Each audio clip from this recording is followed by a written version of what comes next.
Hey everyone, welcome to dubventures and welcome to another video. As you can see, we're in the camper van. That means we're getting ready for a road trip. Now this road trip is going to be very different because we've got someone else that's coming with us. But coming with us, staying in the van with us at the same time.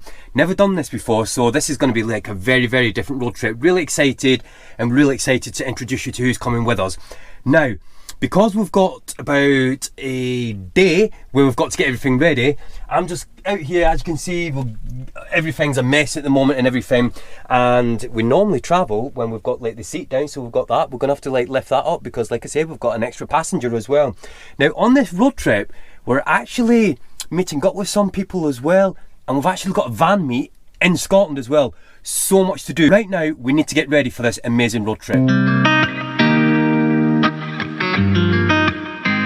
Right, that's the seat up. Now the thing is, on this trip that we're doing, just a coincidence, there's been a weather warning for heavy snow where we're going. Now that's not an issue because, you know, we do like obviously the winter exploring, as you've seen in some previous videos, but that means that because there's 3 of us going to be in the van, and obviously we're going to have Thor as well, that means if it's snowing and things, we need to like find a system, because obviously if 3 of us are trying to get in the van and we're all covered in snow and things, you know, we need like some type of system. So one of the things that we have done is we bought like a tray that we can sort of like put like our shoes on as soon as we get in the van. So I'm just gonna go and get that now.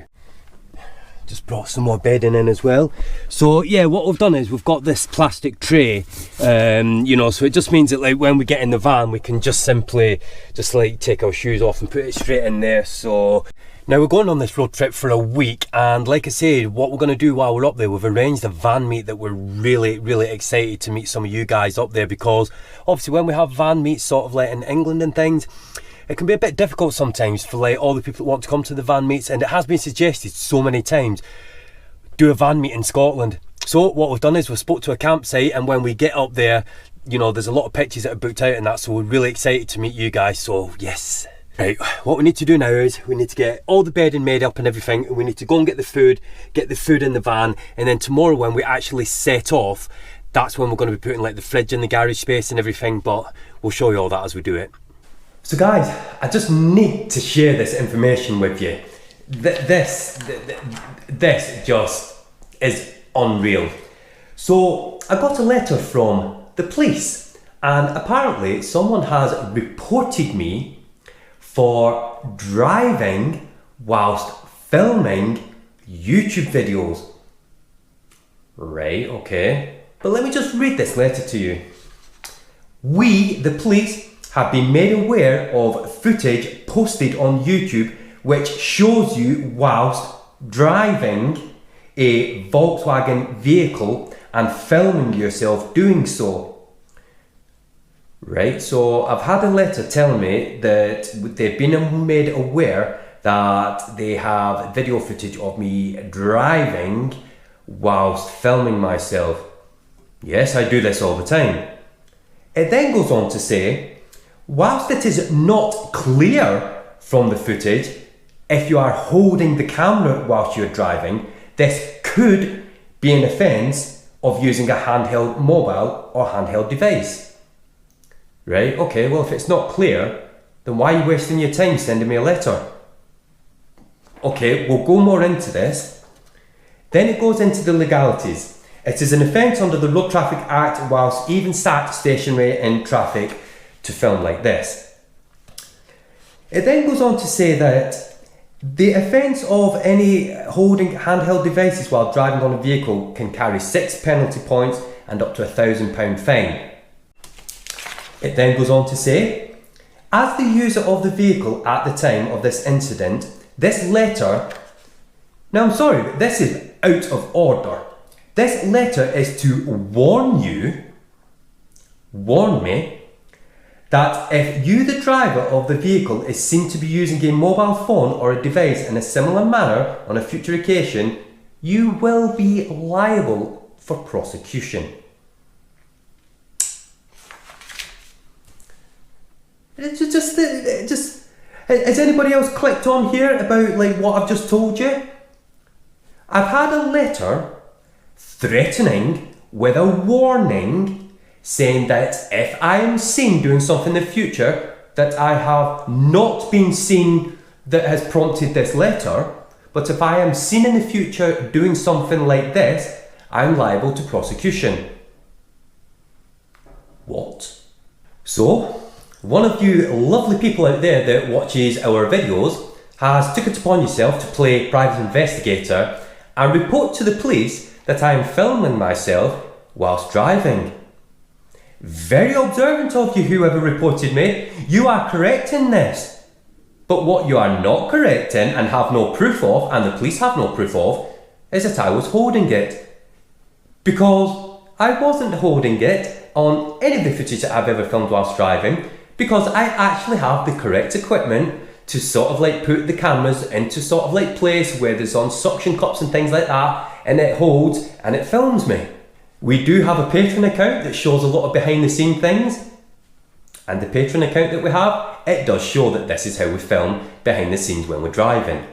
But yet with no proof whatsoever that any offence was committed, which it wasn't, someone, one of you guys watching, because you're probably waiting for a response, one of you guys watching, congratulations, I did get a letter sent to me that's a complete and utter waste of space. This individual has reported me for driving and filming. And that was it. What did you think was going to happen? I mean, anyway, the thing is, after reading this letter, I mean, whatever, you're going to get like idiots out there that are going to like think that they're private investigators and things and do things like that. Haters, we call them. But anyway, so now the thing is, when I got this letter from the police, I have to admit, I wasn't pleased that the police had basically sent me a letter issuing me a warning saying, as the user of the vehicle at the time, this incident, this letter is to warn you that if the driver of the vehicle is seen using a mobile phone or device in a similar manner on a future occasion, you may be liable to prosecution. I have had a warning for no reason whatsoever. So do you know what? I rang the police where this come from, and eventually I did speak to somebody because it's got like a crime reference number and everything. When I gave it to them, they weren't interested. They just weren't interested. But I was like, no, I'm not happy that I've been sent a letter. And in that letter, there's an underlying threat of a warning towards me for something that I may possibly do. Ridiculous. They weren't interested. But do you know what? At least it took 6 weeks of investigation by the police to get to this conclusion. So, congratulations to the wannabe private detective that decided to go about this and try and get me in some type of trouble. But do you want my advice? Don't go wasting the police time and things like that, because you've made yourself look pathetic. The police probably thought you was pathetic, and at the end of the day you've got no proof whatsoever of something that didn't happen. Because like I said, if you'd have done like some research or maybe join our Patreon account, you'll see like behind the scenes how we film and things like that. And just for the record, I wasn't holding it or anything. So to the individual that decided to report me, private investigation, it ain't for you, so stick to your plastic handcuffs and go and play cops and robbers. You're welcome. So guys, what we need to do now is we just need to go and get some like food shopping and things and go and pick some supply up. So let's go and do that, and then let's get the van ready for our road trip. Does anyone else's van look like this before they go on a camping trip? So I've just got up because obviously I was on nights, and we've been food shopping, and now I need to make the bed and put all the stuff away. I've been keeping an eye on the weather in Scotland because there's weather warnings for heavy snow, like where we're going. So what we're going to have to do on this trip, I mean, it started snowing here as well. We're just going to keep an eye on, obviously, the weather and everything, because we might have to change a few things when we get up there. So as you can see, the bed's ready now. We've just got like a few more things to put in. Brooks managed to put all the food away. Guys, on the next videos coming up, we've got, like I said, a week in Scotland, and very different this trip that we're doing. And to add to it, the fact that the weather's sort of like, got like weather warnings and things, and I think it's very likely that we're probably going to be changing a couple of plans when we get up there, because I think some of the campsites are not going to be available when we get there. So you have to subscribe, hit that like button, and wait for the next videos, guys. Till the next one, bye for now.